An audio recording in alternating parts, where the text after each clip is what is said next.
Alola. El día de hoy en colaboración con un amigo llamado Madness Incorporation, les traemos un iceberg de creepypastas partido a la mitad. Madness junto con otros usuarios hablarán de los niveles del 1 al 6 y el 8, yo correspondo a los niveles 7, 9 y 10. Para los que siguen mis videos, sabrán que yo no sé contar más del 5, por lo que si de por sí el nivel 7 es un nivel alto, jamás hemos llegado hasta el profundo nivel 10. Quiero aclarar de una vez que muchas de las creepypastas de este video ni siquiera corresponden a esa categoría, pero eso lo verán a medida que avance el video, solo les diré que son las suficientes como para justificar el título de este video. Igual, les invito a quedarse con el resto, ya que, más que hacer resúmenes, vamos a formular teorías de los finales y de lo que podrían representar. Y como se dijo anteriormente, esto es un collab, por lo que la primera parte estará en la de Madness, la dejaré en la descripción de este video para que vayan a verla y escucharla. Yo no soy de poner imágenes terroríficas, créanme, sé lo que se siente que te pongan una imagen aterradora y que cubra todo el video. También quiero aclarar de que tampoco contaré la historia completa de todas las creepypastas, ya que algunas son muy largas, o algunas se disfrutan mejor si las escuchas por ti mismo. A pesar de que serán solo 3 niveles, la verdad es que esto irá para largo. Personalmente quiero agradecerle a los miembros de este canal, en especial a Earthquake, muchas gracias por darle de tragar a este pobre pájaro hambreado, y que no se les olvide que tenemos una tienda de ropa en Roblox, ya se han añadido nuevas prendas, y se viene una en este mes. Recuerden que si no pueden comprar nada, con dejar una estrellita apoyarían para que el algoritmo de esa cosa funcione. Bueno vamos a comenzar.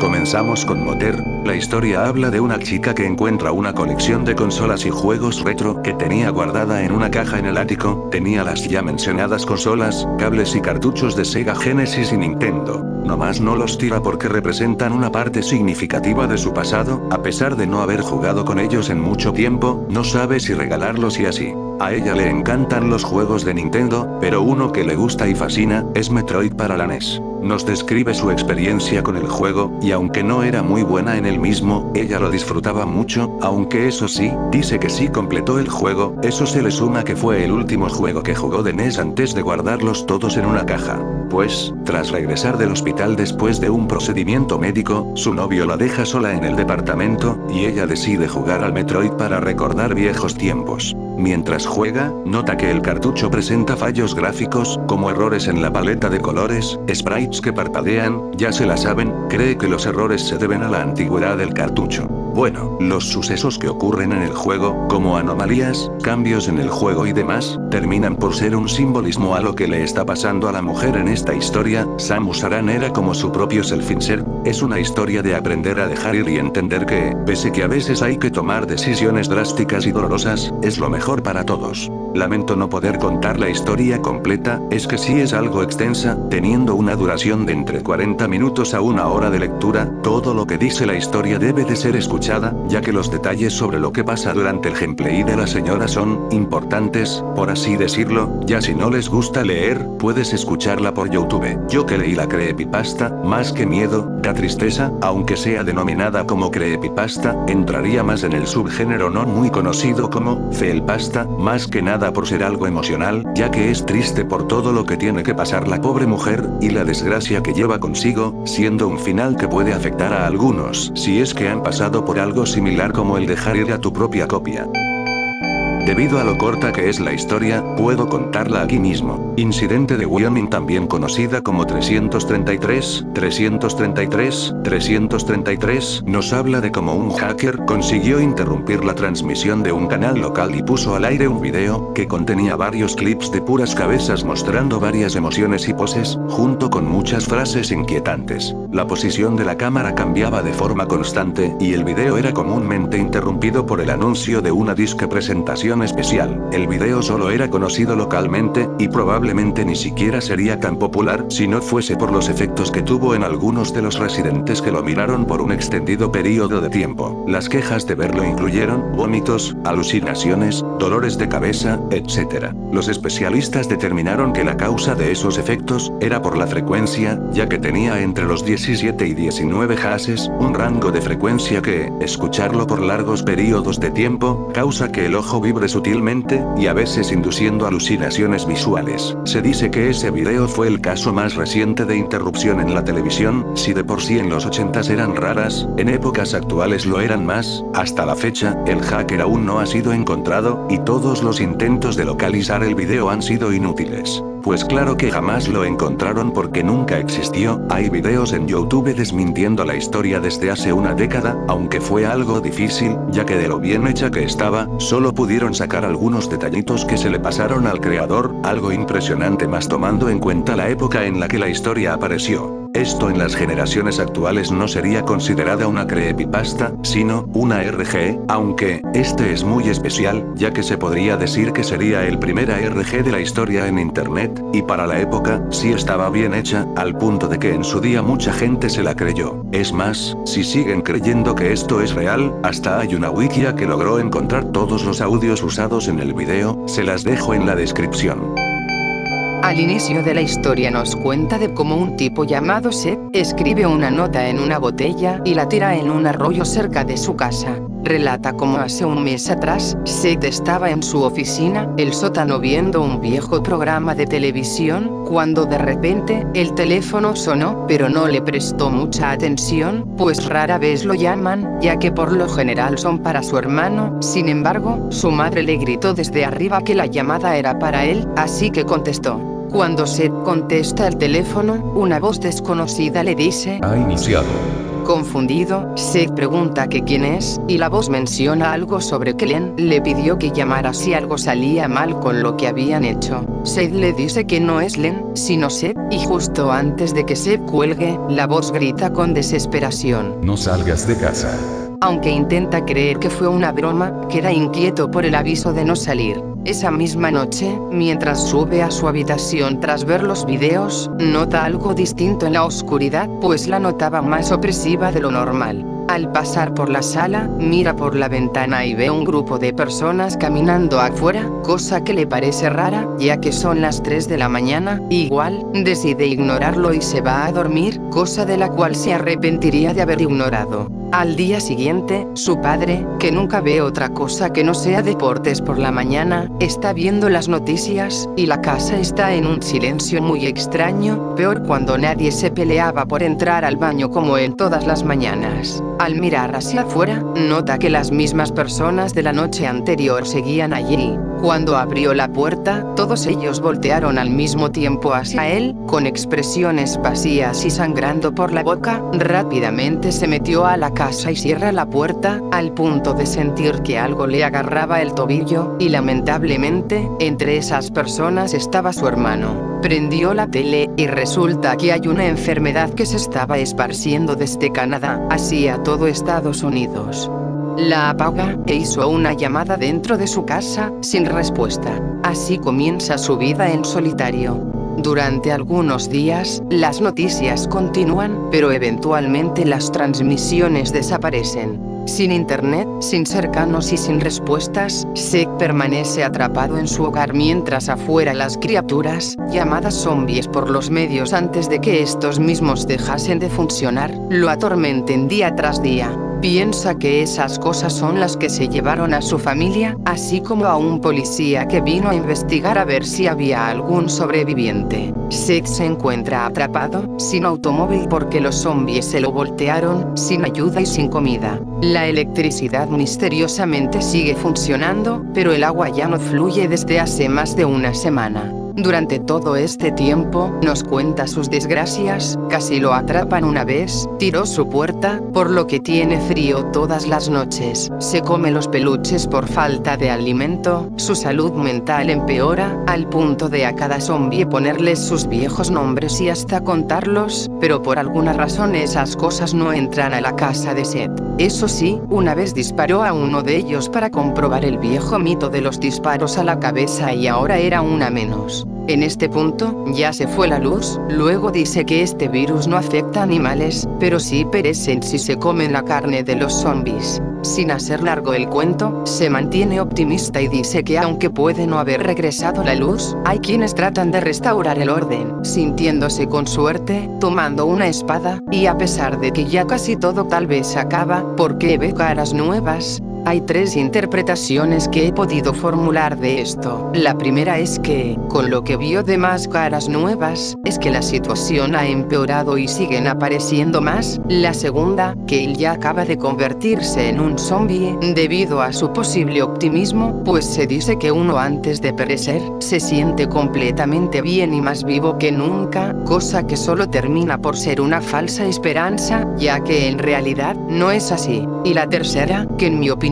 es la más interesante, es que esto sea producto de su imaginación. Hay indicios de esto. La primera es al mero inicio, que justo nos escribe en una botella para mantener su cordura. Entonces, ¿por qué preguntó eso último? Es como si fuese un diario. Luego, el tema de ver a las mismas personas y hasta contarlas, debido a la fecha de caducidad de los zombies, no es posible que duren tanto y llegan a ser hasta irreconocibles con el paso del tiempo. Además, los zombies saben que está en esa casa, pero nunca se meten. Por lo que tenemos 3 variantes. La primera, que es como tipo Postal 1, que se vuelve loco y cree que todos son una amenaza, eso por lo que dijo de que le disparó a una de los zombies. La segunda, que puede que sea alguna especie de trastorno mental, algo como la esquizofrenia paranoide. O la tercera, y la más optimista, que sea una representación del aislamiento social. La gente que lo ve desde fuera quizá lo quiera ayudar.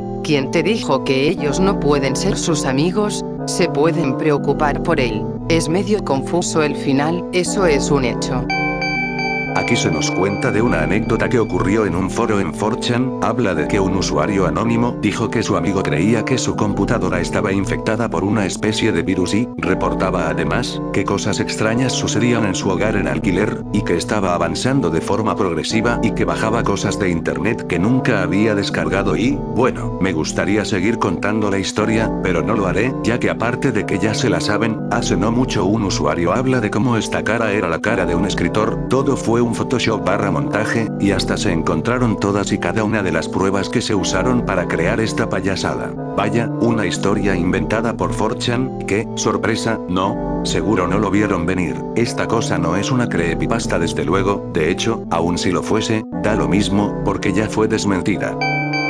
Esta ya es muy conocida, nos habla de una galería oculta en cierto piso de París, consta de 13 obras perdidas de un artista llamado Henri Beauchamp. Ahora, si queremos tener la oportunidad de entrar, se tienen que cumplir una serie de requisitos a la hora de entrar al bar para poder verla. Son requisitos muy exigentes, como que tienes que tener suerte de que el bartender sea el indicado para el evento, y ya que lo encuentres, tienes que demostrarle que eres un verdadero admirador del trabajo del señor Beauchamp, aún sabiendo hasta qué hora iba al baño. No va a ser suficiente, pues ahora te va a hablar en inglés, de qué quieres tomar en esa gloriosa noche, y tendrás que decirle sí o sí absenta, porque si le dices otra cosa, como que le va a poner veneno a la bebida porque vas a perecer con ella, o bien, él mismo te va a matar porque sí. Una vez que le digas absenta, te preguntará que cuál absenta y le vas a decir que la mejor absenta, o la bebida que aquel señor no soportaba tomar. Si respondes de forma errónea, te va a dar una absenta que te dará pesadillas por 13 noches, esto en representación de sus 13 obras, y para acabarla, si logras soportar las 12 pesadillas, la 13ª pesadilla te atormentará el resto de tu vida y no vas a querer ni siquiera cerrar los ojos.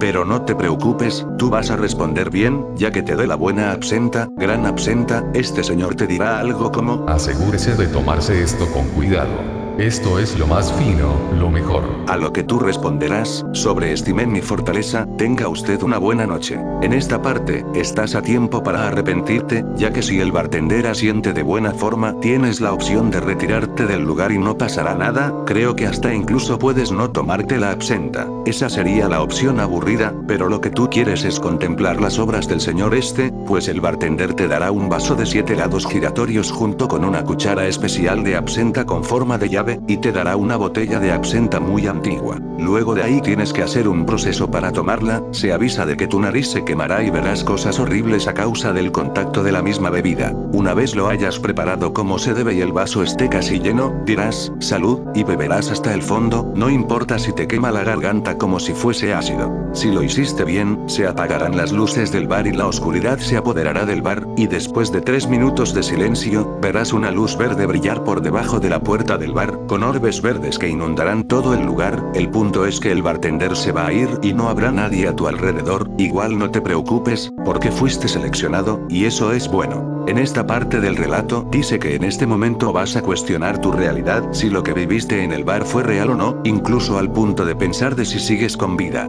Bueno, una vez todo eso, puedes elegir si eres un masoquista y tomarte el resto de la absenta de la botella, o guardarla por si crees que te servirá para algo más tarde, pero la bebida por ahora es lo de menos. Ahora tienes que agarrar la cuchara con forma de llave y colocarla en la cerradura de la puerta en donde apareció por primera vez la luz verde, ya que la abras, obviamente entrarás. Ya ahí dentro, verás un pequeño ascensor, y junto a la puerta del mismo una mujer muy bonita, la cual te preguntará si vas para arriba y tú le dirás que sí. Y no sé, la mujer esta te intentará hacer plática con una pregunta, evítala, y limítate a decirle, esta noche he venido a ver más que arte, ya que si no lo dices, el ascensor se azotará de forma estrepitosa y este mismo caerá a toda velocidad, sumergiéndote a la oscuridad escuchando el grito de las almas condenadas, y la señora cambiará su apariencia de una mujer muy bonita a una muy aterradora. Pero no te preocupes, porque vas a dar bien la respuesta, y el ascensor seguirá ascendiendo lentamente con normalidad. Ya saliendo del ascensor, verás un salón con un cartel de Henri Beauchamp, es su biografía y muy resumidamente, nos habla de cómo este señor soñaba con liberar el arte de toda premeditación por la década de 1920 y tuvo una profunda crisis personal. En medio de la antes mencionada, fue al bar al que entraste, comenzó a pintar figuras geométricas, algunas con espléndidos y perfectos fractales, e incluso, creó dibujos proféticos sobre acontecimientos que vendrían la siguiente semana, e incluso, lo que pasaría en 50 años. Pese a que sus obras eran aclamadas por los críticos, para Henri no era suficiente, él quería algo más, él quería llegar más lejos y apresar en los materiales de la obra, la esencia viva del dolor y la tragedia. Al final del día, lo logró, pero a coste de su alma, y el exilio al mundo de los artistas olvidados que muy pocos recuerdan, pues él sabía que tras terminar sus últimas obras, no podría darse el lujo de vivir, a palabras de Carl Gustav Jung, un artista, es su obra. Luego de eso, explica cuál fue el proceso para la creación de dichas obras, haciendo sacrificios de niñas, pero a diferencia de lo que se creía, Henri no quería hacer eso, al punto de no poder contener las lágrimas. Usó cada parte de ellas para poder completar sus obras. Esa noche no podía hablar, solo pensaba en terminar sus obras, era la noche con mejor rendimiento de su vida. Tras varias horas, aún antes de la salida del sol, Henri terminó las primeras 12 obras, patrocinadas por aquellas niñas. Pero, faltaba una. Para ese punto ya se le había acabado el material. Y como lo terminó, seguro por la culpa, decidió ponerle fin a su vida, pero no lo haría de forma común, lo haría de la misma forma que las niñas, pues ahora era su turno, cada parte de él, ahora estaría plasmada en dicha obra. Fue difícil, y pese que su cuerpo resistía gracias al analgésico, la logró terminar antes de soltar el pincel de su mano y descansar en el abismo. Esta dichosa obra se encuentra colgada junto con las otras 12 pinturas, pero se encuentra volteada y con un letrero en 3 idiomas diciendo, no tocar. Hasta la fecha, no se sabe nada sobre la naturaleza de la última obra, solo se sabe que es un tipo de collage y el alma de Henri está vinculada a la misma. Si vas a ir, avisa qué fue lo que viste en la última obra, porque nadie ha regresado y seguro serás el primero en volver, ya que la historia dice de forma indirecta que hay hora de entrada, pero no de salida. Lo que dice al final, es que esta historia puede estar inspirada en las obras de aquellos artistas que se hicieron populares cuando estos ya no se encontraban viviendo en este mundo. Esto de aquí es un juego fangame de horror del anime de Kemono Friends, que si no lo ubican, solo les quiero recordar que una de las integrantes del grupo fue tendencia gracias a que un pingüino se enamoró de ella. El comienzo es muy sencillo, aquí usamos a Kaban, la protagonista, recogemos y evitamos enemigos, se supone que es normal, muy entre comillas, hasta que no podemos pasar y nos termina por caer una pistola, alegando que tenemos el poder, que en lugar de usarla contra los enemigos de la saga, la utilizamos contra animales y las propias amigas de Kaban. Se pone algo extraño el juego, desde ponernos una jugabilidad que no sé por qué me recuerda a Metroid y luego una tipo Undertale. En cualquier caso, quiero aclarar algo. Que exista una creepypasta escrita de esto, no quiere decir que automáticamente lo sea. Relacionarla como una no siempre es acertado. Hasta la fecha, no existe una creepypasta oficial escrita para este título. Además, debemos recordar que está basado en los juegos.exe como adivinen, exacto, angrybirds.exe. Pero pese a que cuenta con características de estos dichosos juegos, este fangame cuenta con su propia historia, con plot twist y todo incluido, siendo más una parodia, porque no es lo mismo un juego fangame basado en una creepypasta, a un juego fangame hecho base a una historia creepypasta. Igual, les invito a debatir y sacar sus propias conclusiones de si es una creepypasta o no. Si quieren revisar el juego, pueden hacerlo en el link de la descripción, o bien, ver videos en YouTube de esto, hasta que alguien que hizo un speedrun. ¿No es acaso emocionante? Nos encontramos con 3 rutas. Si escribimos fuera de la mente, creepypasta, nos saldrán 2 resultados, uno llamado la mente, y la otra, el poder de la mente. Podríamos quedarnos con esas y fácilmente decir que es un error de escritura y directamente hablar de la del poder de la mente. Pero ahora, ¿qué hay en la tercera ruta? Existe un dicho en inglés que dice out of sight, out of mind, que si usamos el traductor, nos dirá la traducción literal, fuera de la vista, fuera de la mente.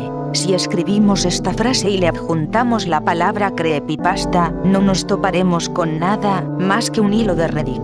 Pero si quitamos out of sight y dejamos solo el fuera de la mente, nos mostrará una creepypasta que de hecho no es conocida, y si acaso la conocieron, fue hace más de una década. Debido a que no hay registros de dicha creepypasta en internet en español, ni por YouTube, entonces, la contaremos ahora mismo. No es tan larga después de todo, así que siéntense y acomódense. Aquí les va, sin cambios más que una adaptación. Como un sueño, las visiones se acercan lo suficiente para aterrorizarme, pero no lo suficiente como para desgarrar mi piel.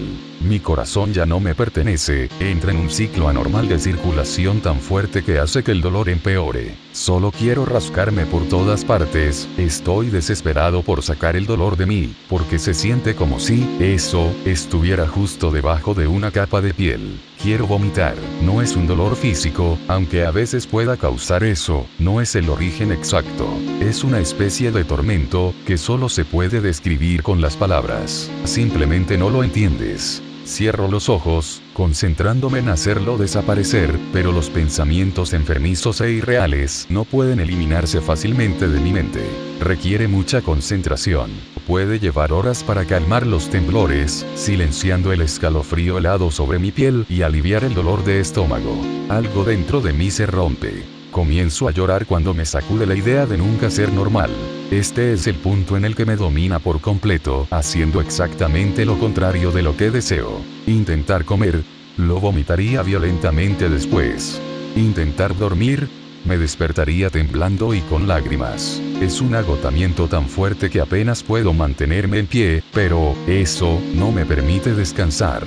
Quiere verme sufrir. En plena noche, cuando toda mi familia duerme, ellos no tienen ni idea de cómo está mi interior ni de lo que me ocurre. Mi interior se siente desorganizado y asustado, encogiéndome. Quieren escapar de sí mismos y gritan por ayuda. No hay nada que pueda hacer, no soy lo suficientemente fuerte para controlarlo. El impulso de huir de mí mismo es anormalmente tentador, y el hecho de que yo me esté haciendo daño es difícil de comprender. Solo no quiero creer que mis pensamientos están conjuntando a propósito estos desastres, y anhelen que yo esté en medio de ellos. Solo quiero dormir, pienso. Quiero poder comer algo y sentirme lleno, por favor, solo vete. Hablar con eso me ayuda un poco. Conversar y distraerme es una forma en la que puedo sobrellevarlo. Pero justo cuando creo que finalmente me estoy recuperando, eso simplemente lo destruye todo de nuevo y te arrastra más hacia la depresión de estar solo. Abro los ojos. La luz brillante sobre el lavamanos lastima mis ojos, adoloridos y húmedos. Al frotar mis ojos y tratar de despertarme, miro hacia el inodoro con el asiento levantado. He estado recostado contra el borde del sanitario, esperando vomitar y tratando de calmarme del ataque de pánico. Culpable y exhausto, una nueva oleada de lágrimas cae sobre mí al darme cuenta de que dejé que me dominara una vez más. Estaba congelado, todo lo que tocaba estaba frío. Quiero mi cama. Mientras salgo del baño, finalmente encierro a mis demonios internos, mientras esperan su próxima oportunidad para atacarme de nuevo. Cuando llegue el próximo ataque de pánico, la ansiedad da un miedo infernal.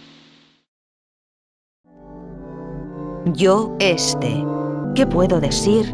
Esto es una creepypasta, una felpasta o algún grito de auxilio. ¿Saben qué me aterra? Que esto es algo que en realidad pasa alrededor del mundo. Si conocen a alguien como algún conocido, un familiar e incluso tu propia pareja, brinda todo tu apoyo, que pasar por esto es horrible, no pueden dejarlos a su suerte, ya que es una gran responsabilidad, aunque a veces esto puede tornarse una pesadilla. Es devastador verlos así. Podrían, no sé, decirles que escuchen el método Linden, hasta se encuentra gratis por YouTube. Si quieren leer la creepypasta original, la dejaremos en la descripción de este video.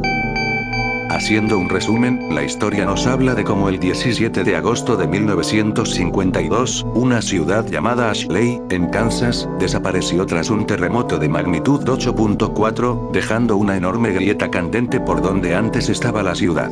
Según los informes, días antes, empezaron a ocurrir anomalías, como una abertura oscura apareciendo en el cielo. La carretera que conectaba Ashley con la ciudad vecina de Ash, desapareció, por lo que de cierta forma era inaccesible y te redireccionaba a una ciudad vecina, y para acabarla, Ashley quedó sumida en neblina. Durante este periodo, los residentes reportaron sucesos extraños, como desapariciones tanto de adultos como niños, visiones de seres queridos fallecidos, y un incendio que parecía venir del cielo. Todos los niños de la ciudad desaparecieron, y el resto de los habitantes vieron el regreso de sus seres queridos, que en el pasado perecieron en forma de seres de fuego. De hecho, la última llamada registrada proveniente de Ashley narró él como una mujer de nombre April Foster, se escondía en lo que parecía ser un armario, mientras su hijo fallecido la buscaba por toda la casa. La llamada terminó luego de que su hijo la encontrara. Como resultado, se escucharon gritos y se cortó la llamada. Al día siguiente, la ciudad fue localizada nuevamente, pero todo lo que quedaba era una grieta que se cerró tras un segundo terremoto, borrando cualquier rastro de Ashley y sus habitantes, pues desaparecieron por completo, como si jamás hubiese existido.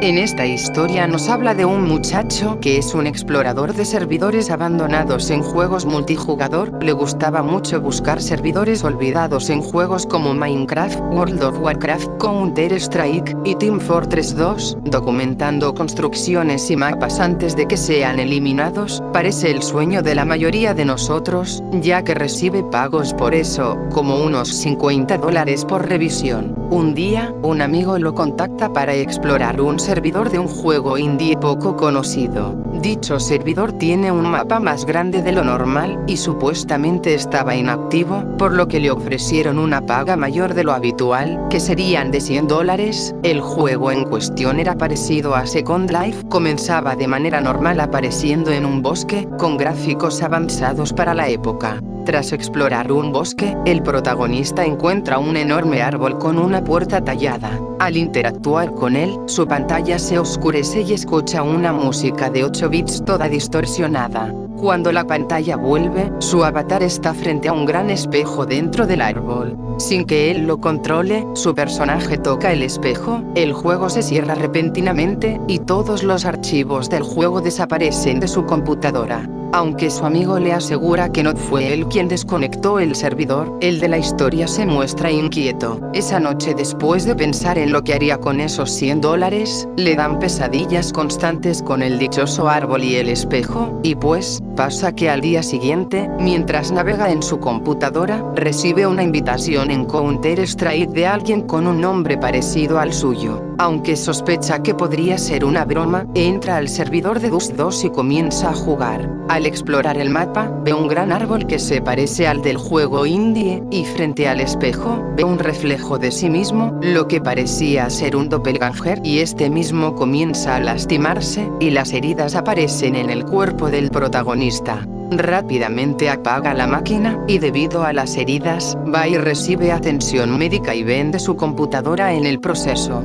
pasan algunos días. Las visiones del árbol y el espejo lo persiguen. Desesperado, al final decide enfrentarse a la entidad. Compra una computadora de la marca Dell barata y reconstruye el servidor del juego para regresar al mundo virtual. Cuando logra ingresar, el entorno se había puesto peor, pues había sangre y cuerpos, ya saben, todo feo. Pues pasa que cuando llega al árbol y al espejo, frente al doppelganger, usa un espejo de bolsillo como arma para enfrentarlo. El reflejo se desmorona con un estallido de gritos, y el protagonista despierta en su habitación, cubierto de sangre. Después de derrotar a su otro yo, tira el espejo al agua desde un puente y la pesadilla acaba por completo. Aunque está salvo, como moraleja nos deja que explorar servidores abandonados puede llevar a consecuencias terribles y tarde o temprano tendrás que enfrentar a tus propios demonios, pues esta vez el protagonista tuvo suerte, pero la próxima vez, la entidad no volverá a cometer el mismo error con otro. Desconozco la fecha en la que salió esto, pero, por alguna razón, noto un patrón en todo esto. Muy bien, comenzaríamos con la creepypasta. Si tan solo hubiese una, pues he estado buscando en internet algo referente a ello, pero no he encontrado nada de nada, solo un juego con el mencionado nombre, pero es muy tranquila para ser considerada tan siquiera una creepypasta. Puede ser que el nombre esté mal traducido o algo así, sin embargo, usando la lógica, puede ser considerado una referencia a que, en algunas obras suelen usar el tema de las 1001 puertas, como en Doors en Roblox, y Spooky Jumpscare Mansion. Esta nos habla del protagonista y su amigo Andy, unos jóvenes muy ambiciosos recién graduados de la universidad que soñaban con desarrollar un videojuego de terror revolucionario en realidad virtual, pero como siempre, el problema era que no tenían recursos ni conocimientos suficientes para llevarlo a cabo por sí solos, así que, esperanzados, comenzaron a presentar su concepto a diferentes desarrolladoras, hasta que finalmente, una empresa independiente de nombre, Systelian, mostró interés en el proyecto. Systelian se encargó de gran parte del desarrollo, incluyendo un hardware avanzado, como un sofá adaptado como simulador con visores, sensores físicos, auriculares, y nodos corporales que medían reacciones como sudoración, respiración, ritmo cardíaco y dilatación de pupilas. Todo esto influía directamente en la inteligencia artificial del juego. El juego trataba de que somos unos cazafantasmas y nos adentramos en una mansión embrujada, pero en dicha mansión se encontraba un demonio, este mismo se alimentaba del miedo de sus presas. La jugabilidad se basaba en la capacidad del jugador de mantener la calma. Las sensaciones físicas como susurros, presión en el cuerpo o cambios de temperatura eran producidos por el hardware, pero el realismo era tan elevado que comenzaron a surgir reportes de testers, algunos de ellos reportaban que había una presencia en la habitación, hormigueos físicos que no estaban programados, tirones de cabellos, síntomas que persistían después de apagar el juego y demás, pero pese todo eso, el juego fue muy bien recibido, y al principio no se preocuparon tanto, pues justificaban que todo eso podrían ser por las sensaciones. Gracias a esto, comenzaron a surgir rumores acerca de Systelian, el más exagerado de todos era de que era un culto satánico o algo así, lo que terminaba por afectar la imagen pública de la empresa y el juego. Pese a eso, el proyecto siguió ganando atención y éxito, aunque todo cambió un día que un tester apodado como John, demandó a la empresa por heridas físicas, ya que había presentado arañazos profundos en la espalda que aparecieron mientras jugaba. La demanda fue desestimada y se cerró el caso por falta de pruebas, pero debido a esto, pararon todos los beta testers externos y optaron por probarlos ellos mismos. Durante la prueba del protagonista, este menciona que experimentó una sesión bastante inquietante. A pesar de saber que todo eran ceros y unos como él decía, comenzó a sentir como que algo lo tocaba físicamente, incluso susurrando su nombre, sospechó que era una broma de su amigo Andy, pero este mismo dijo que no había programado eso. Esa misma noche, en casa del protagonista ocurrió una tormenta y una llovizna muy fuerte, llegando a su casa, se fue la luz. Entonces, se vio obligado a bajar al sótano para encender el generador. Durante todo el recorrido, vivió una experiencia muy similar a la del juego que estaban haciendo, hasta que sintió que algo lo agarró de la muñeca en plena oscuridad, y en un ataque de pánico llamó a su amigo Andy. Pero lo intrigó mucho, ya que por parte de Andy, compartió que durante su propia prueba en el juego, su personaje se quemó una pierna al pasar por una zona incendiada. Al salir de la prueba, notó una quemadura de primer grado en su pierna real, sin explicación alguna. Ambos comenzaron a comprender que algo más profundo y tal vez paranormal estaba dentro del juego. Ya para este punto había miedo, algo estaba mal con el juego, así que decidieron organizar una última sesión de prueba, ya que el juego ya estaba a punto de lanzarse. Alguien de la reunión debía terminar el juego, esto con la esperanza de que eso pudiese explicar las anomalías que han estado ocurriendo durante todo el desarrollo. Su amigo Andy se ofreció como voluntario, pues a palabras del protagonista, él fue un cobarde y no se atrevió a probar el juego por última vez. Así fue como Andy entró en la simulación mientras los demás observaban desde la sala de control. De hecho, el ambiente se volvió frío, tanto que tuvieron que ponerle una especie de manta a Andy para que no se congelara. A pesar de ya conocer los escenarios del juego, todo se sentía distinto, pues supone que añadieron muchas cosas desde la última vez que probó el juego. Las lecturas de sus constantes vitales se volvían inestables a medida que se acercaba al final del juego, y una vez llegó al ático para comenzar con el ritual, comenzaron a ocurrir fenómenos paranormales en la sala. Las pinturas y plantas se caían, los archiveros le cayeron a 2 empleados, y hasta se llegó a quemar el lugar donde ellos se encontraban. Andy logró encender 4 de las 6 velas del ritual, pero comenzó a gritar desesperadamente a que lo sacaran del juego, parecía estar siendo sujetado por una fuerza invisible, entonces fue ahí cuando rápidamente lo ayudaron a sacarlo de ahí, sus manos temblaban, sangraba y estaba con un aspecto demacrado, luchaba por sobrevivir. Lograron liberarlo, y antes de llevarlo al hospital, el protagonista vio como el personaje de Andy había perecido y salía el mensaje de Game Over. El protagonista ya no pudo dormir el resto de la noche, esperando respuestas sobre la salud de Andy, pero lamentablemente, Andy falleció en el hospital a causa de heridas internas. Cuando se hizo el anuncio de que el juego se suspendería, el protagonista optó por discernir de su trabajo. A consecuencia de esto, el protagonista se alejó de la ciudad y de todos los recuerdos que tenía de Andy. Irónicamente, sus compañeros de trabajo celebraron una fiesta de despedida, afirmando que había hecho un juego que jamás sería olvidado por nadie. Desarrolló estrés postraumático y desde entonces, se mantiene alerta a sombras, crujidos y hasta al oír su nombre, pues creía que esa cosa lo estaba siguiendo. Lo único que podía hacer era tratar de dormir, e ignorar los momentos en que sentía que una mano sudorosa invisible estaba sobre su cara. Como dato, se creó un epílogo de lo que ocurrió 7 años después, parece ser exclusivo del usuario Light Games, y dice así. Enero de 2017. Han pasado 7 años desde la creación del juego de Systalien, que fue uno de los mejores de realidad virtual en el mundo. Tanto así que incluso podía matarte. Y lo comprobamos. Hoy, la realidad virtual se ha estado desarrollando mucho más que antes. Cascos de realidad virtual con gráficos cada vez más nítidos. Y mejor jugabilidad llegará más pronto de lo que creemos. Solo espero que a nadie se le ocurra hacer lo mismo que yo hice con Andy. Porque si es así, el demonio volverá, y no habrá salvación para nadie. Esta historia nos habla de cómo un adolescente llamado Alexander recibe un televisor como regalo de su padre por haber pasado el 3er año de secundaria. El niño no estaba contento con eso, pues él esperaba algo como una Xbox o una PlayStation, más que divertido, parecía un estorbo. Parecía ser una televisión aburrida, pero resulta que una madrugada, el televisor se enciende solo, y sintoniza el canal 94, sin embargo, esta solo muestra estática. El niño la apaga, pero esto ocurre cada noche, sin falta. Una de esas noches, el canal ya no mostró estática, sino una figura misteriosa llamada Argorio, el cual interactúa con el niño, y dice ser de una civilización superior que observa la Tierra. Argorio advierte al joven sobre una invasión que aniquilará a la humanidad en 3 días, a lo que citaría a Alexander en cierta hora para tener más instrucciones, con la promesa de que estará a salvo. Entonces, la televisión se prende a las 2:30 de la madrugada y aparece Argorio, parecía de confianza, y el niño lo escucha.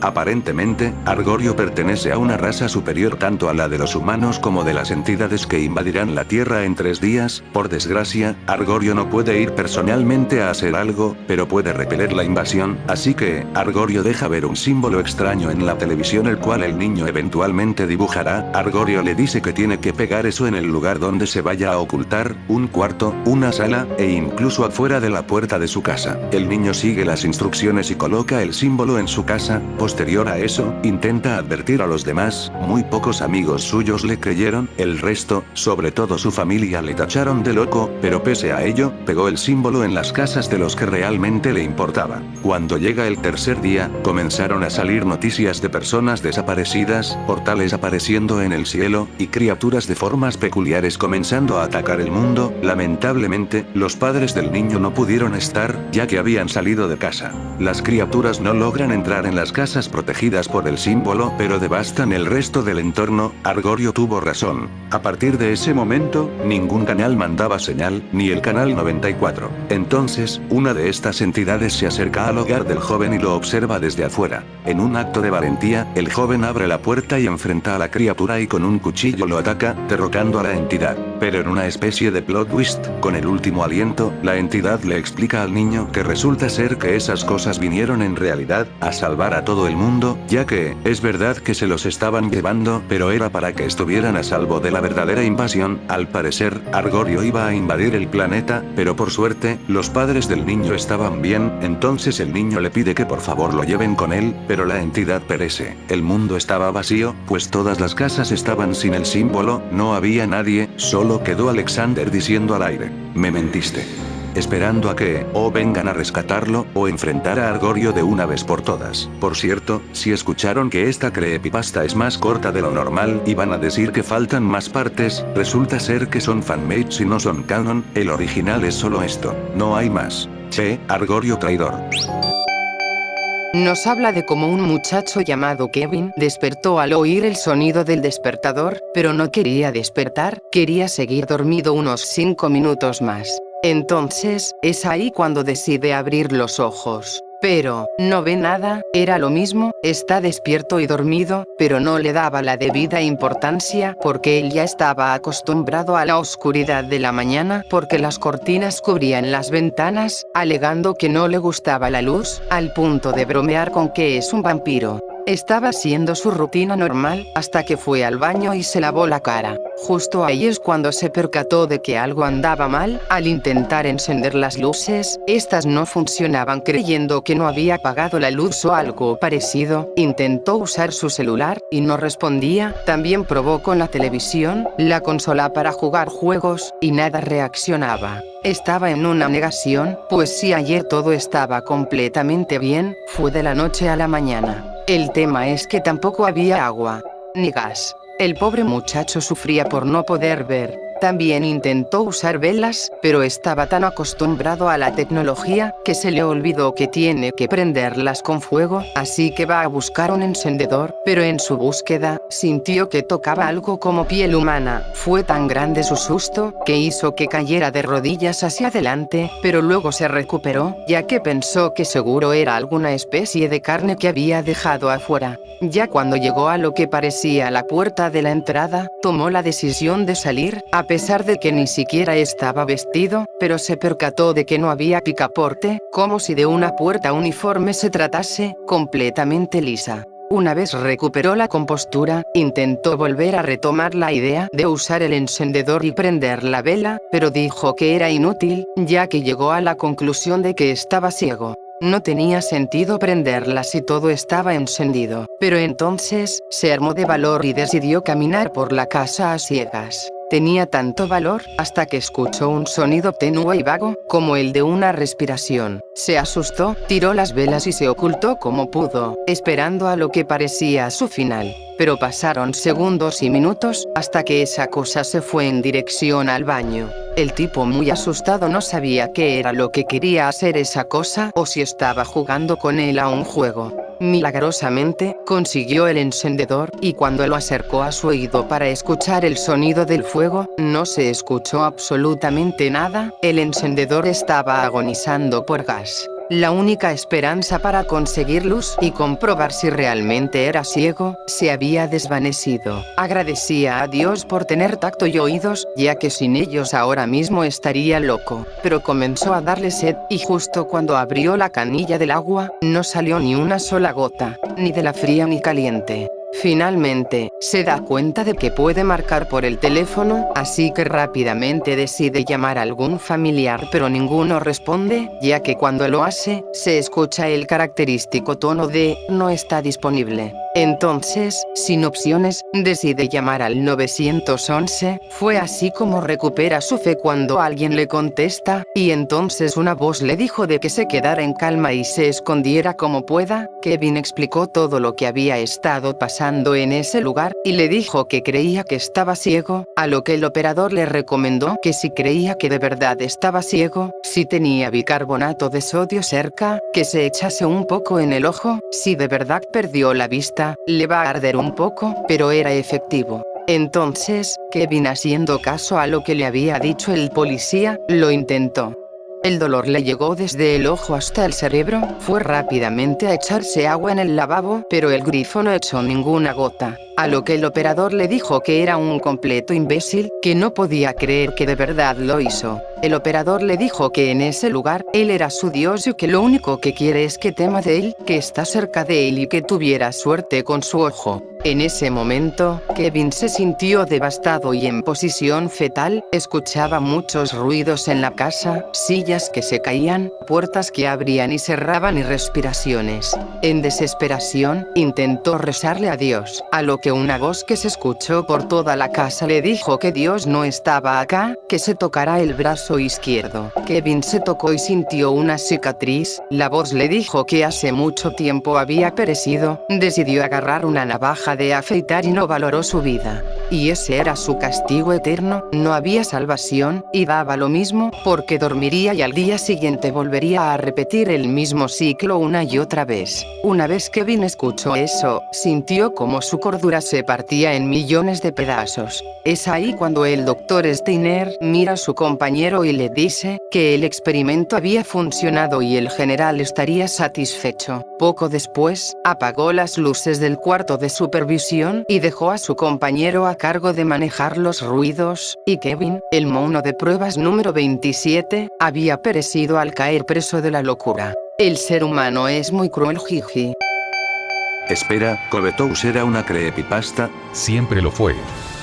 Bueno, este es un juego flash bizarro que se encontraba alojado en la página de Newgrounds por el año de 2017, pero ya fue eliminado. En su momento dio algo de qué hablar, por su corta, pero polémica temática. Trata de una entidad que quiere comer unos puntitos dentro de lo que parece ser el cuerpo de una persona. A medida que avanza el juego, aumenta la cantidad de puntitos hasta hacerse rojos, la personita pasa de estar feliz a triste y comienzan a aparecer unas frases bastante extrañas sobre el anhelo de vivir y que tiene hambre. Parece ser que esta cosa tiene conciencia propia. En este juego hay dos finales, todos malos, ninguno bueno. El primero es en el que logras hacer que el Covetous escape, y dirá, oh, existencia, déjame ser conocido. Pero si fallamos y no lo logramos sacar, este comenzará a comprimirse y por lo visto, dejará la existencia con un texto que dirá, al final, no pude hacerlo. No podía obligarme a robarle a otro lo que alguna vez me robaron a mí. Posiblemente haciendo referencia a que dicha entidad aún tenía algo de moralidad. Este juego está basado en el fetus in fetus, mejor conocido como gemelo parásito, es una malformación catalogada como tumor que se incuba dentro del cuerpo de un bebé. Para no hacer largo el cuento, básicamente se alimenta de su propio hermano. A diferencia de lo que da a entender el juego, este gemelo realmente no tiene vida ni pensamiento propio, y de hecho, de no extraerlo a tiempo puede tener consecuencias letales para el huésped, en este caso, al bebé, por lo que sí o sí va a requerir de cirugía para extraerlo.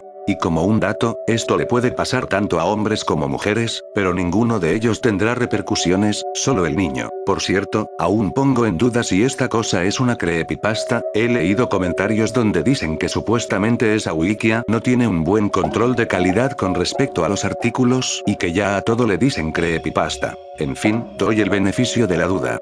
O eso creo. Quiero aclarar de una vez, que esto que les voy a narrar es la precuela del video de Sid. Terminando el relato les explicaré el por qué les conté la precuela y no la historia del video de Sid en sí. En el inicio de la historia nos recibe de golpe, de que si creemos en las leyendas de los episodios perdidos embrujados, si era así, entonces esta historia no es para nosotros, ya que es diferente, que odia a los que se quejan de la falta de realismo en el mundo del entretenimiento.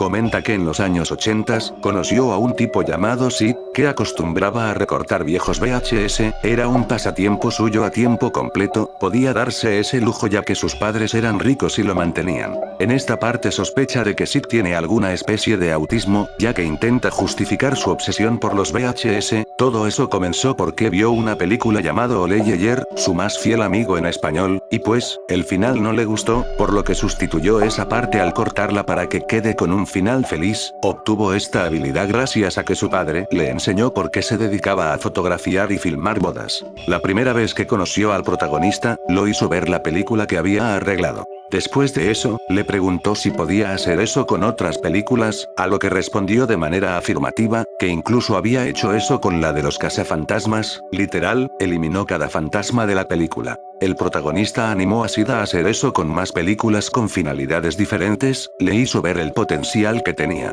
Con el tiempo, eso quedó como lo que fue, una novedad, pues el protagonista hizo su vida, consiguió empleo, y comenzó a intentar buscar una relación con alguna chica, mientras que Sid continuó con lo suyo. Sid aprendió a perderle el miedo a los finales tristes y aterradores, las veces que el protagonista se quedaba con él, sí que lo dejaban congelado. Para ese punto, Sid ya había montado un estudio de cine y una mesa de dibujo en el garaje, estaba hasta animando contenido nuevo. El protagonista se sintió maravillado con eso, pero le preocupaba que Sid no saliera de su cueva y actuara como alguien normal, aunque sea por un rato. Tuvo una pequeña discusión sobre lo que él hacía, si generaba dinero y demás, pues aunque Sid dijese que eso era un trabajo tan importante como cualquier otro, podría hasta estarle generando pérdidas a su padre, cosa que a Sid poco o nada le importaba. Sid terminó la discusión con que, las cosas aterradoras son ciertas. Los finales felices son mentira. Sid había llegado demasiado lejos. Después de eso, no se volvieron a ver hasta los 30 años, que se cruzó en su camino por vía internet. Ahora había una serie de leyendas urbanas de VHS, con películas recortadas y episodios perdidos. El protagonista reconoció algunas de ellas, efectivamente, eran de su autoría.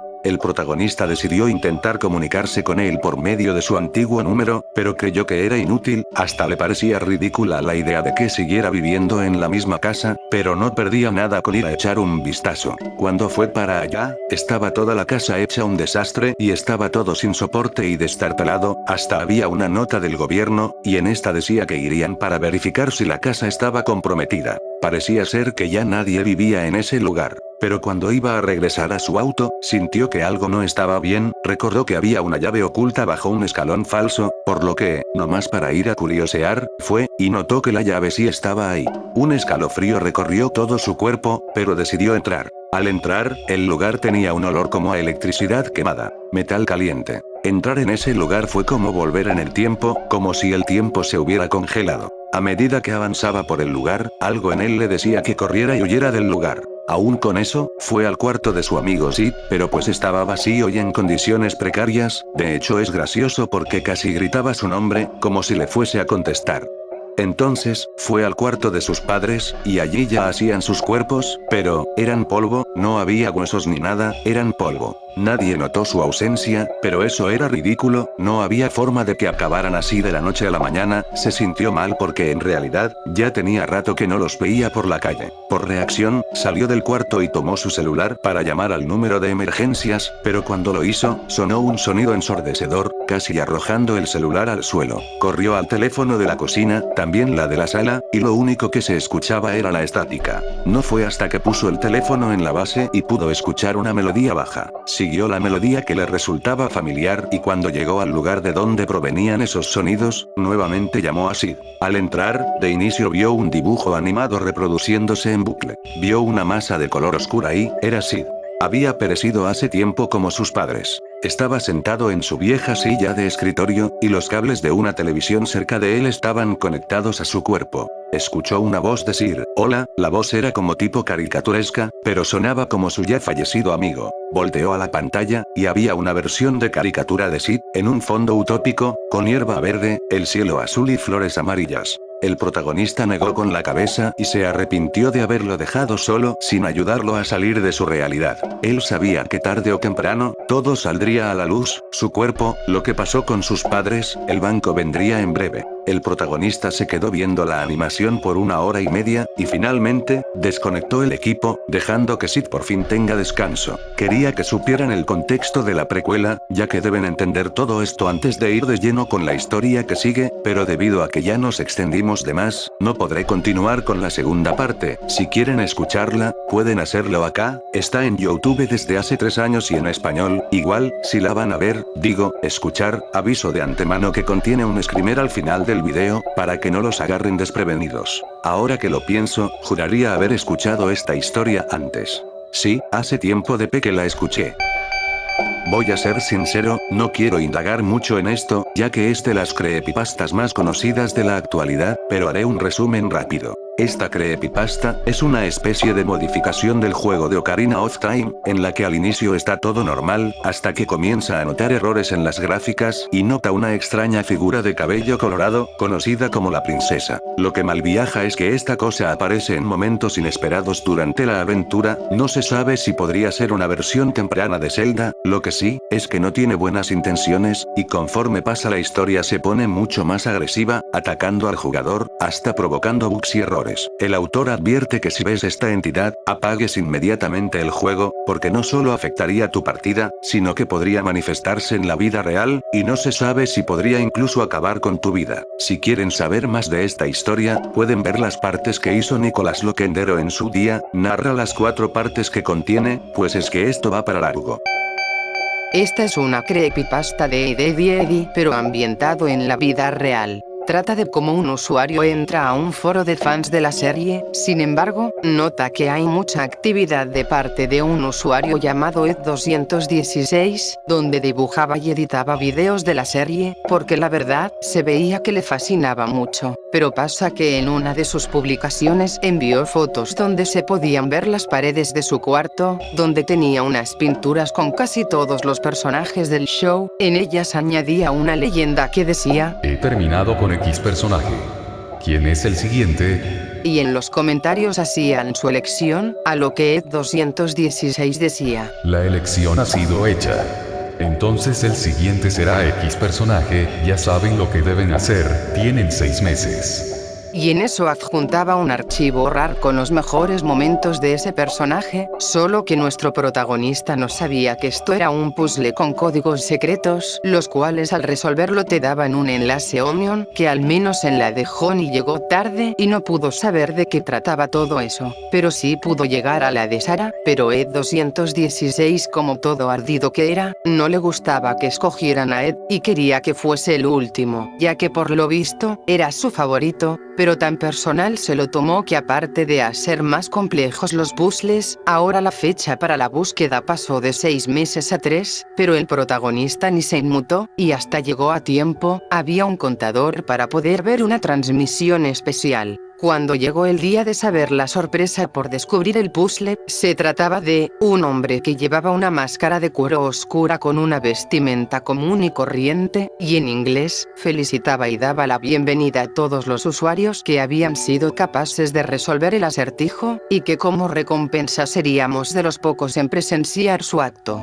En el caso de Sarah, estaba una mujer vestida como ella, sometida en contra de su voluntad, y este le comenzó a hacer cosas que me encantan, pero que si las digo, YouTube le va a romper las piernas a Redding. Me limitaré a decir que le insultaba y le sacaba sus cositas. El protagonista indignado, huyó, y no volvió hasta tiempo después, cuando ya habían terminado con Ed y Jimmy, y ahora tocaba el último que sería Ed. La curiosidad del protagonista le ganó, y resolvió el puzzle, que por cierto, era demasiado difícil, al punto de haber pistas falsas, pero pudo lograrlo, y hasta con 2 días de sobra. El protagonista se percató de que habían más grabaciones, eran retransmisiones de Ed216, por lo visto, iba subiendo de forma gradual la crueldad. La primera en ser escogida tuvo suerte, ya que pues no le hicieron mucho, fue muy rápido, con los demás usaba cosas que representaban a los personajes, como Honey y su tablón, y Ed y su amor por el dinero. Por chismoso vio todos y cada uno de los directos. Bueno, y pasa que cuando estaba viendo todo eso, no se dio cuenta de que la transmisión de Ed 216 había comenzado, y pues rápido fue a ver, y era de que Ed 216 iba a interpretar a Ed, y agradeció el tiempo, tanto de ver los puzzles, como de ver las transmisiones. En eso, aparecen 3 chicas haciendo cosplays de las hermanas crueles, y mientras le pegan a Ed, por alguna razón, a este mismo le da mucha risa la situación por la que pasa. Al final el tipo se va al baño a vomitar, y el final sugiere que el protagonista se traumó y se volvió loco viendo a Ed,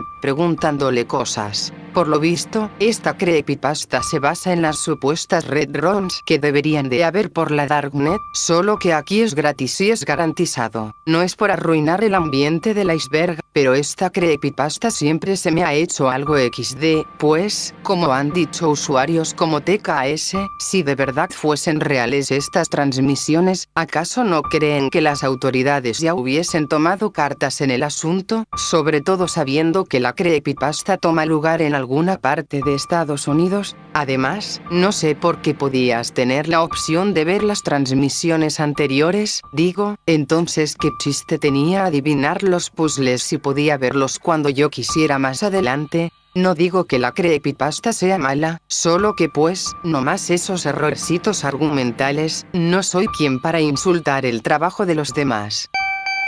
La historia arranca con que el protagonista y su amigo son muy fans de Sonic desde hace bastante tiempo. Nos relata que su amigo fue aceptado en una universidad en Europa, por lo que se iría por al menos 4 años, así que fastidió mucho al protagonista para poder jugar cierto juego de Sonic en sus épocas de juventud, Sonic 3 para ser exactos. Acordaron una fecha para poder jugarlo, pues su amigo quería experimentar el juego por primera vez, ya que nunca tuvo la oportunidad de hacerlo en el pasado. Si no es ahora, no lo será en al menos 4 años. Pasa que, el protagonista se percató de que ya no tenía sus cartuchos, pues recordó que sus hermanos quisieron hacerle una bromita y le dieron un baño a sus juegos, por lo que fue a toda prisa en dirección hacia una tienda de segunda mano para reponer los cartuchos. Cuando los compró, los tipos que atendían dijeron que funcionaban bien, pero lo decían en un tono escéptico. Entonces su amigo llegó todo emocionado listo para la noche final de juegos, desempolvaron la Sega Genesis y comenzaron a jugar al Sonic 3. Cuando parecía que todo estaba normal, resultó que en la introducción, no estaba Tails ni su avión, y solo estaba Super Sonic mientras todo el cielo y mar se encontraba verdoso en vez de ser azul, al igual que la música, que era diferente, ya que parecía del tipo chiptune. Knuckles no golpeó a Sonic, y Sonic aunque hizo la animación de golpe recibido, no dejó caer ninguna esmeralda. El protagonista se enojó, pues uno o ambos juegos que compró estaban hackeados, pero antes de que pudiera decir fideos, su amigo estaba muy emocionado de empezar, y recordó que su amigo en su vida había jugado el juego, y solo tendría la oportunidad esa noche, por lo que se quedó callado y le acompañó sin arruinarle la ilusión. Lo extraño es que, no estaba Tails, y pues el protagonista quería sacar el final verdadero, y para ello lo iban a necesitar. Lo que se puso raro aquí, fue de que, justo cuando iban a hacer el minijuego para conseguir la primera esmeralda, en lugar de llevarlos al minijuego, los llevaron al santuario de las esmeraldas. Era imposible estar ahí, ya que para desbloquear este lugar, tenías que completar el primer conjunto de esmeraldas del caos. En este lugar solo habían 2 esmeraldas que se encontraban en las partes superiores.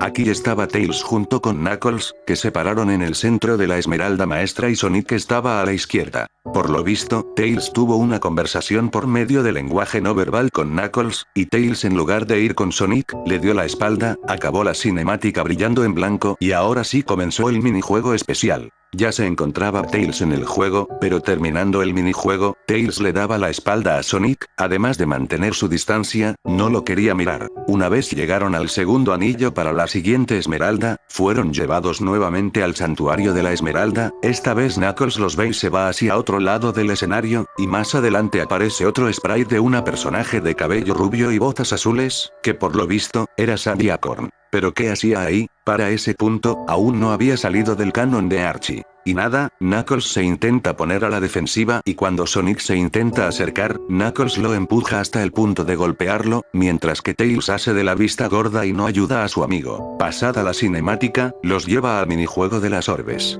Saliendo del minijuego con éxito, llegan a la parte final del acto 1, y donde se supone que debería estar el Dr. Eggman, se encuentra nada más y nada menos que Sally, quien fue la que prendió en llamas todo el lugar de un color verde enfermizo. Y aquí voy a parar el relato, no sé si recomendarles tanto que escuchen toda la creepypasta, la forma de expresión sí es buena, pero lo malo es que suele irse mucho por la tangente, al punto de casi parecer relleno. Sí he visto casos de creepypastas en las que literalmente hablan de la autobiografía del protagonista, y no es por ofender a nadie, pero al menos a mí como espectador poco o nada me importa, ya que lamentablemente, no influye mucho en la historia, incluso hasta yo he pecado de hacer algo así, pero trato de mejorar. La historia tiene una duración de 35 a 40 minutos, pero si ya estás harto de las creepypastas en las que incluyen solamente eso de sangre, fallecimientos y cosas random sin sentido, ignorando el relleno, sí te la recomiendo, se sale mucho de esa cadena sin fin conocida como .exe, quiero decir, el pendrive azul, y debo admitir que la historia sí es interesante como tal.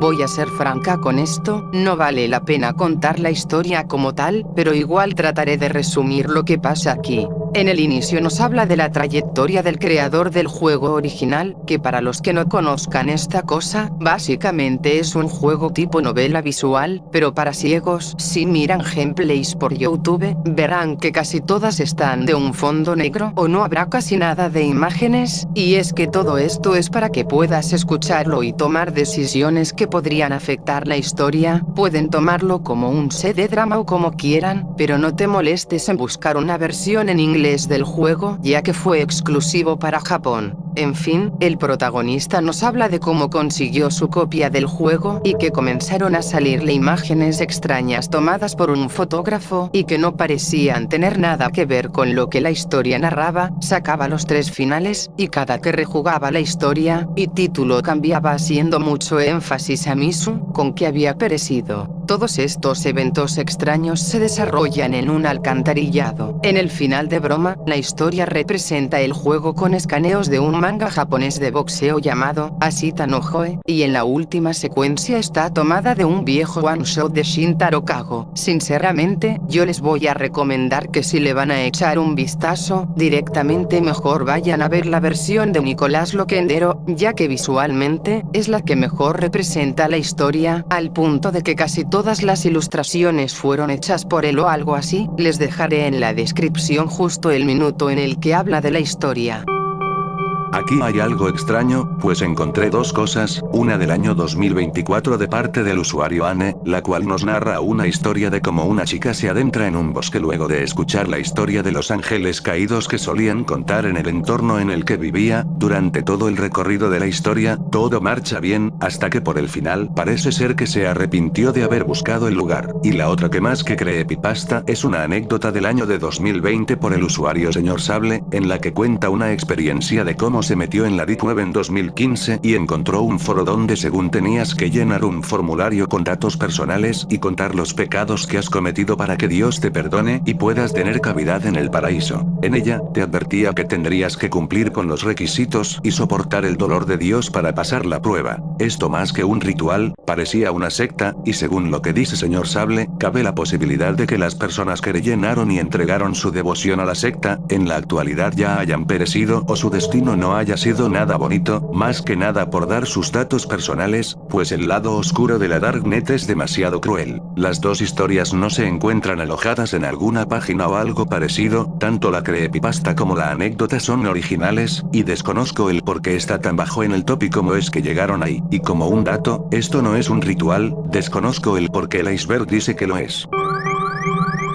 Esta es una creepypasta del videojuego de Junipop. Seré muy breve con esto. Nos habla de un tipo llamado Jeff Bauman, un hombre de por lo visto 27 años, que hace poco había perdido a su esposa Erin. Pasa que recibe un correo en su carpeta de spam. Era de Kevin, un amigo el cual no había sabido nada de él desde el funeral de su esposa. Pues resulta que el motivo de su mensaje fue para enviarle archivos adjuntos, incluyendo juegos rotos de Steam, y una película de Los Vengadores, la Era de Ultron, la más reciente que había salido a la fecha de la creación de esta creepypasta. Es ahí cuando nuestro protagonista decide instalar y probar los juegos, el de What Simulator y Junipop, que este juego sería el meollo del asunto. Esta cosa es un juego de citas con jugabilidad tipo Candy Crush, pero con temática de citas con chicas anime y cosas del índole lascivo. Aunque al inicio se siente algo culpable, termina por pasar horas y horas en el mencionado juego, al punto de que ya era un profesional en el juego desarrollando estrategias y demás. A medida que avanza en el juego, se encuentra a una chica que por lo visto, podría ser desbloqueada, pero no quiso ver alguna guía para no spoilearse. Toda la creepypasta es simbólica, y algunas de las cosas que pasan hacen sentir al protagonista muy incómodo, y aunque el final sí es un plot twist que se ve venir gracias a que existen juegos en la actualidad que hacen esto, y pese a que posiblemente te vayan a caer mal los dos involucrados, la historia al menos para mí es buena y se ve que le echó ganas al detalle, al punto de hacer pruebas disque reales ilustrando la historia, dije al menos para mí, ya que he visto comentarios de gente sintiéndose algo molestos por los acontecimientos que ocurren en la misma. Otro motivo por el que no conté lo que sucede en esta creepypasta, es porque en sí es algo larga, dudarás una hora en leerla, pero si no les gusta leer, en YouTube la pueden encontrar como Recién Soltero. Además, me acabo de dar cuenta que no les puedo contar ya que tiene cosas para adultos, aunque no son tan explícitas que digamos. Por más que investigué, no logré encontrar nada de alguna creepypasta relacionada a esto. Quizás su mera existencia le dé ese aspecto de creepypasta, al menos desde mi perspectiva. En su día me causaba una sensación rara, tanto los gráficos como la canción de mala calidad que se repite en bucle, y saber el contexto de la imagen de Game Over no ayuda en nada, por lo que, esto ha de ser una referencia a que aunque no tengan la intención, puede dar miedo. Aunque usando la lógica, que este juego esté aquí no la hace una creepypasta.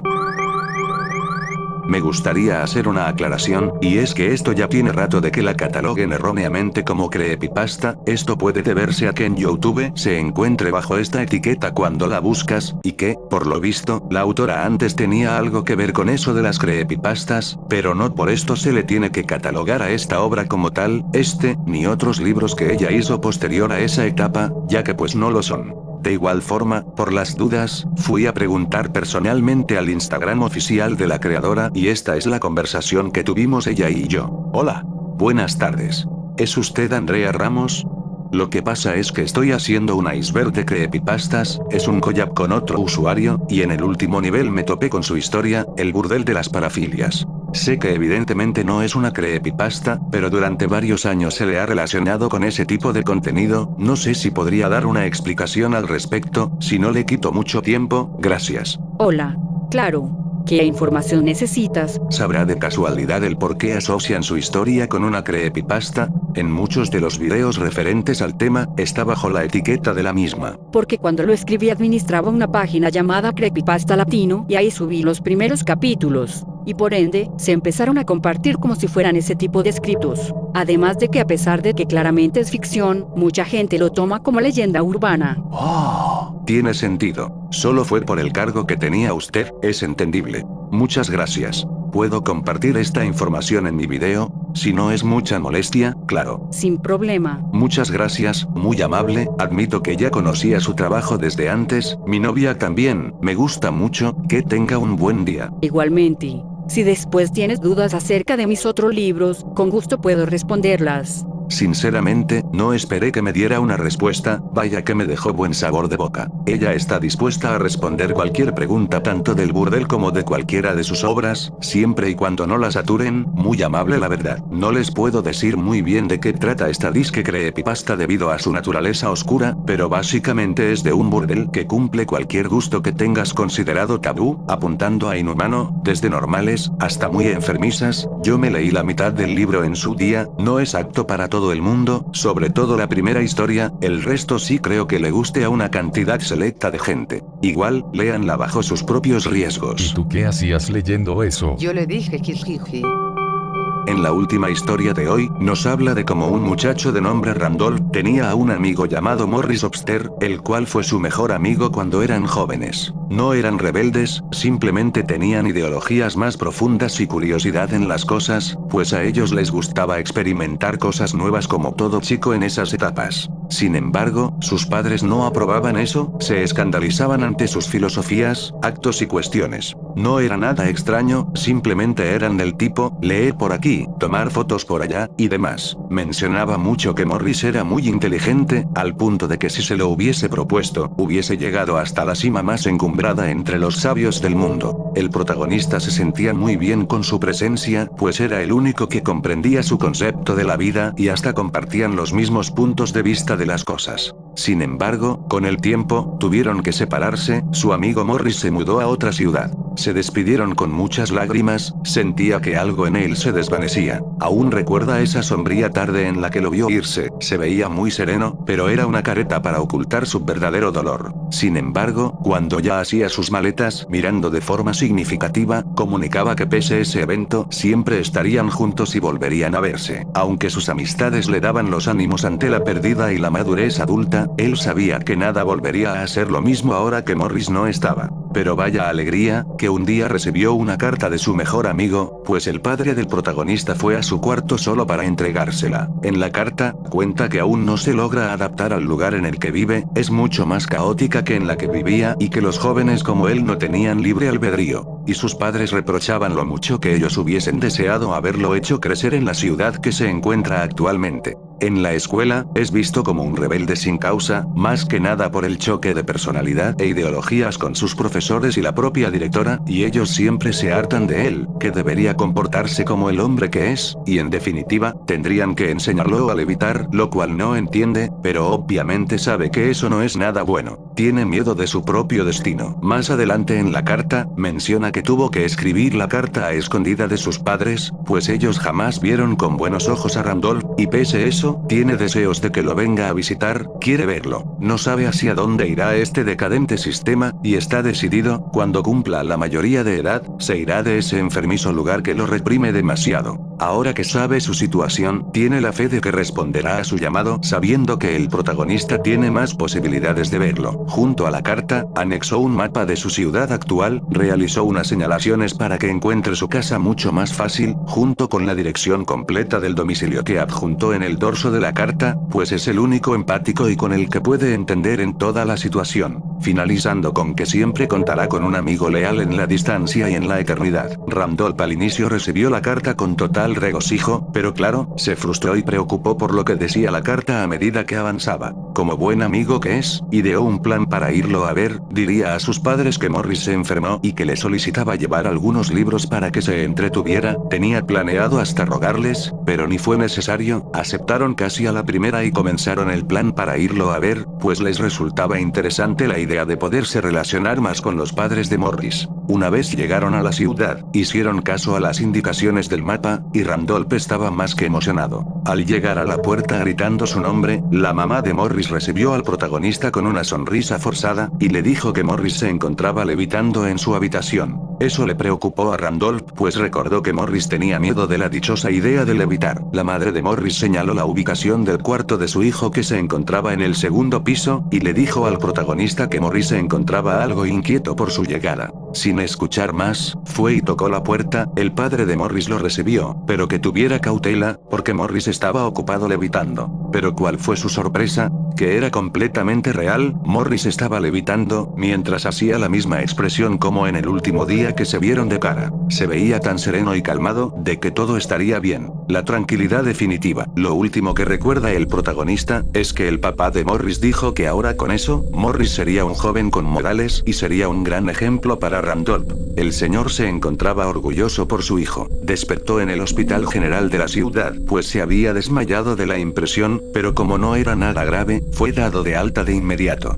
En la sala de espera, estaban los padres de su amigo, y obviamente, Randolph preguntó por Morris, y ellos con una sonrisa en la cara, dijeron que él era ahora un chico muy educado y obediente, que debería estar orgulloso por ser amigo de un muchacho así. Cuando escuchó eso, se puso histérico y les gritó enfrente de todos los presentes, incluyendo a sus padres, que estaban completamente locos y que sus ideologías no tenían cavidad para él, pues lo habían obligado a hacer algo que no quería ser. Todos los presentes quedaron conmocionados con la escena, pues nunca habían visto un joven alzar la voz de esa manera a sus mayores. Los padres avergonzados, sacaron a Randolph del lugar. Nadie defendió sus ideas. Debido a eso, decidieron mejor volver a casa esa misma tarde. De igual forma ya no tenía caso quedarse, pues los padres de Morris ya no lo querían volver a ver, ya que era una mala influencia para su hijo. Se sintió culpable, ya que solo quería despedirse una última vez y lamentar no haber llegado tiempo antes de su levitación. Los padres de Randolph estaban decepcionados de él por hablar mal de los padres de Morris y estaban considerando aplicarle esa técnica de levitación, al menos así aprendería a ser un chico correcto y bien portado. En ese momento, él odió a sus padres. El muchacho no quería darles el gusto de cumplir aquella terrible amenaza de despojarlo de sus ideales, por lo que justo cuando cumple la mayoría de edad, abandona la casa, porque ya no los soportaba.